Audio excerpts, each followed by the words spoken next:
Olá, você que me segue no Rodrigo Silva Arqueologia. Nós estamos de volta aqui para mais um bate-papo sobre os tesouros do MAB, que é quando eu trago para você peças arqueológicas do acervo do Museu de Arqueologia Bíblica aqui do UNASP, onde você pode conhecer o cenário, a história da Bíblia Sagrada através dos objetos que contam essa história. E hoje eu quero falar de um personagem que é citado indiretamente na Bíblia. O seu nome, Alexandre Magno, ou Alexandre o Grande.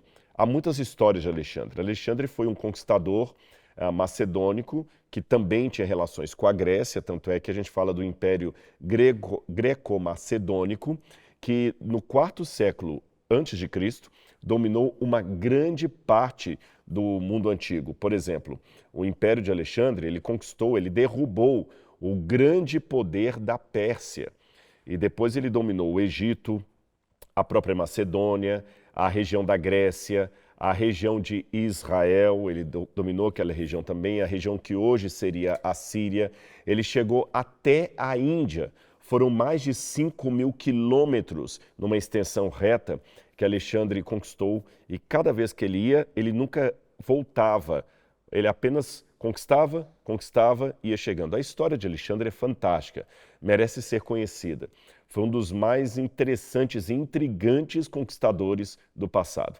E como eu falei, ele não é mencionado diretamente na Bíblia, mas nós temos uma menção indireta dele nas profecias de Daniel. Eu vou ler para você. Ele aparece, pelo menos de maneira indireta, em 3 profecias de Daniel. Ele aparece na profecia do capítulo 2, onde Nabucodonosor tem um sonho com uma estátua, e a cabeça da estátua era de puro ouro, o peito e braços da estátua eram de prata, o quadril da estátua era de bronze, as pernas eram de ferro e os pés em ferro misturado com barro. Desde longa data, os comentaristas bíblicos entendem que essa parte do quadril da estátua representa o domínio, as conquistas de Alexandre o Grande. Depois também, se você olhar em sua Bíblia, em Daniel capítulo 7, há a menção de quatro animais que representavam 4 domínios sobre a humanidade. O primeiro seria um leão com asas, que representaria a Babilônia. O segundo seria um urso, que representaria a Medo-Pérsia, e o terceiro animal seria justamente um leopardo, que ele tinha 4 cabeças e 4 asas, representando, portanto, Alexandre o Grande. Eu vou ler isso aqui para vocês, essa parte que menciona este animal. Está em Daniel, capítulo 7, versículo 6. Depois disso, continuei olhando, e eis que apareceu outro animal, semelhante a um leopardo. Tinha nas costas 4 asas de ave. Esse animal tinha 4 cabeças e foi-lhe dado domínio. Os comentaristas entendem que aqui estaria falando do Império Greco-Macedônico, de Alexandre o Grande. E por que 4 cabeças e 4 asas? 4 asas representaria a velocidade com a qual Alexandre foi conquistando território após território, desde a Macedônia até a Índia, passando por vários lugares ali. As 4 cabeças representariam a divisão ou subdivisão que houve no reino de Alexandre após a sua morte, porque embora Roxane, a sua mulher, estivesse grávida e tivesse um filho, esse filho foi morto logo criancinha. Então Alexandre não tinha um herdeiro para deixar no poder. E o seu reino então foi dividido entre seus 4 generais: Cassandro, Seleuco, Ptolomeu e Lisímaco. Esses 4 generais dividiram o ambiente que Alexandre havia conquistado. Por exemplo, o Egito ficou nas mãos de Ptolomeu, e foi uma descendente de Ptolomeu chamada Cleópatra que ficou famosa como rainha do Egito. Então, olha que interessante, a Cleópatra, rainha do Egito, não era egípcia. Ela era grega, descendente de Ptolomeu, um dos generais de Alexandre o Grande, que recebeu aquela fatia do seu reino para administrar. Tanto é que aqui no MAB nós temos uma parte de arqueologia egípcia, que é do Egito da época dos faraós egípcios. E nós temos uma outra parte que também tem resto de múmia, de máscara mortuária, que pertence ao Egito da época Ptolomaida, o Egito já helenizado, percebeu? Do quarto século antes de Cristo. E é interessante que quando, no capítulo 7 de Daniel, o próprio Daniel recebe a interpretação desse sonho dele, é dito o seguinte, eu vou ler para você. Eu, Daniel, estou lendo Daniel 7, verso 15, eu, Daniel, fiquei alarmado e as visões que passaram diante dos meus olhos me perturbaram. Então me dirigi a um dos que estavam ali perto e pedi a verdade a respeito de tudo isso. Ele falou comigo e me fez saber a interpretação das coisas. Estes grandes animais, que são 4 reis que se levantarão da terra, mas os santos do Altíssimo receberão o reino e o possuirão por todo sempre, por toda a eternidade. Então Alexandre o Grande era um desses 4 reinos que se levantariam da terra. Quando vamos no capítulo 8, a profecia ainda é mais explícita. Capítulo 8 de Daniel fala que Daniel viu dessa vez 2 animais. Em primeiro lugar, ele disse que o seguinte, vou ler 8 verso 3. Levantei os olhos e eis que diante do rio estava um carneiro que tinha 2 chifres. Os 2 chifres eram compridos, um mais comprido que o outro, e o mais comprido apareceu por último. Vi que o carneiro dava chifradas para o oeste, para o norte e para o sul, e nenhum animal poderia resistir a ele, e nem havia quem pudesse livrar-se do seu poder. Ele fazia o que bem queria, e assim engrandeceu cada vez mais. A profecia vai explicar, no segmento do capítulo, que este animal aqui, que esse bode, esse carneiro, melhor dizendo, com 2 chifres, representaria a Medopérsia. Mas aí continua. Enquanto eu procurava entender isso, eis que um bode vinha do oeste, percorrendo toda a terra, mas sem tocar no chão. Esse bode tinha um chifre bem visível entre os olhos. E ele foi na direção do carneiro que tinha os 2 chifres, que eu tinha visto diante do rio, e correu contra ele com todo o seu furioso poder. E vi quando o bode chegou perto do carneiro e, enfurecido contra ele, o atacou e lhe quebrou os 2 chifres. O carneiro não tinha força para resistir ao bode. O bode julgou o carneiro no chão e o pisou com os pés, e não houve quem pudesse livrar o carneiro do poder do bode. O bode se engrandeceu cada vez mais, porém, quando estava no auge do seu poder, o seu grande chifre foi quebrado. Percebeu? Quando ele estava no auge do poder, o seu grande chifre foi quebrado. Como é que a gente entende isso? Bom, a própria profecia vai dizer que aqui representam os governos da Medopérsia e depois da Grécia. Eu vou ler para você. Aqui, assim diz um anjo que estava presente ali a Daniel. Eu vou lhe contar o que há de acontecer no último tempo da ira, porque esta visão se refere ao tempo determinado do fim. Aquele carneiro com 2 chifres que você viu são os reis da Média e da Pérsia, da Medopérsia. O bode peludo é o rei da Grécia, e o chifre grande entre os olhos é o primeiro rei.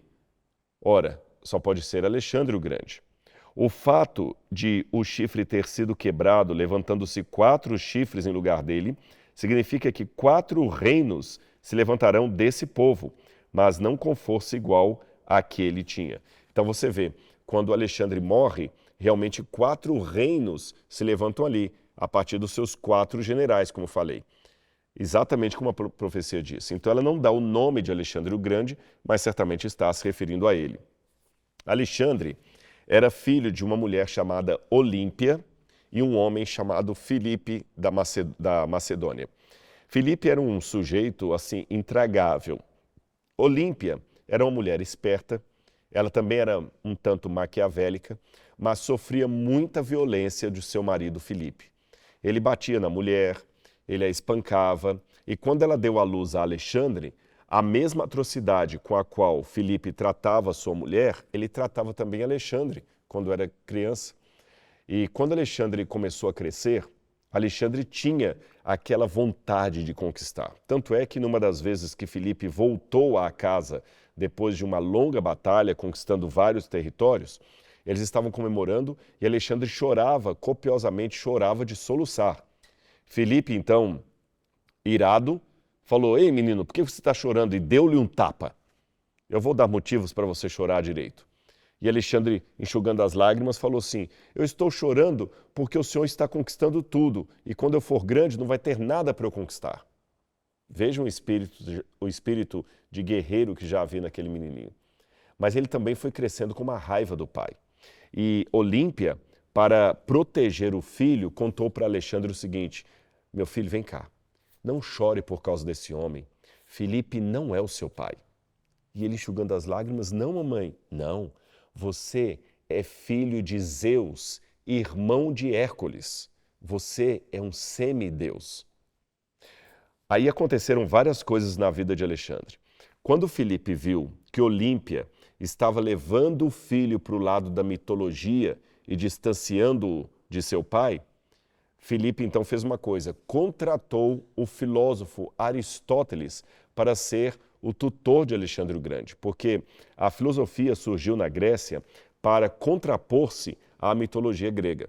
Então, na cabeça de Filipe, eu vou colocar Aristóteles para doutrinar o menino contra a mitologia que ele aprende através da mãe. E assim eu arranco Alexandre do braço sentimental de Olímpia, que está adulando demais o menino. Só que não deu certo a sua estratégia. Alexandre não apenas adquiriu ojeriza do seu pai Filipe, tanto é que cada vez que ele conquistava e nunca voltava para consolidar o seu poder, alguns psicólogos, ao analisarem o comportamento de Alexandre, acreditam que ele passou a vida toda fugindo do seu pai. O problema de relacionamento que ele tinha também com as mulheres devia-se também à forma como ele foi criado por Olímpia, a sua mãe. Então, por um lado, Alexandre aprendeu bastante da filosofia através de Aristóteles, mas ele não perdeu o lado mitológico que ele herdara de sua mãe. Aí aconteceu uma coisa. Quando Alexandre estava cada vez avançando mais, houve uma batalha dele com Dario, da Pérsia. E Alexandre reuniu todos os seus homens para lutar contra Dario.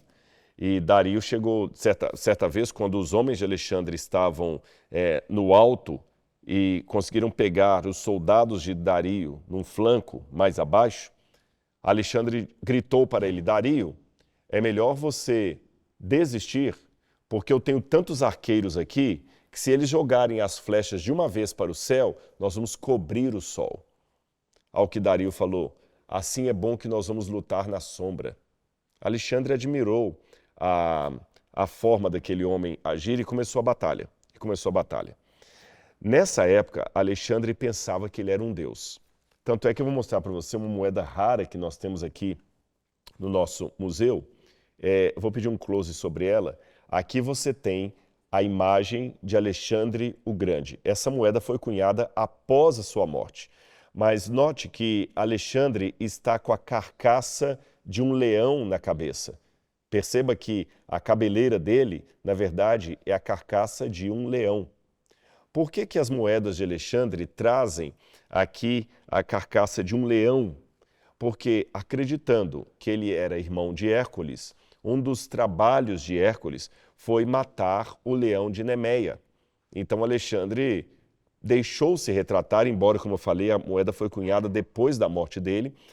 Retrataram Alexandre como sendo o próprio Hércules, com o resto do leão de Nemeia na cabeça.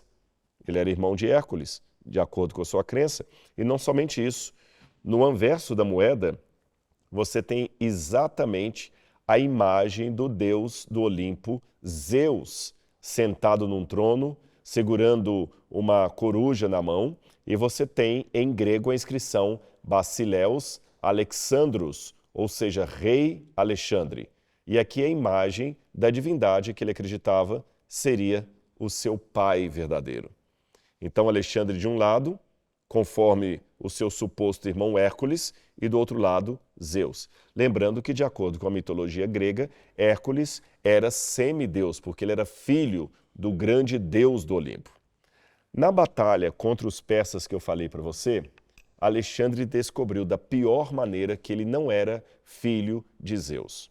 Um dos soldados, na luta, passou a lâmina no seu braço e começou a sair muito sangue. Alexandre colocava a língua na esperança de sentir licor, porque acreditava-se que os semideuses tinham licor nas veias, mas só saía sangue, não saía licor do seu ferimento.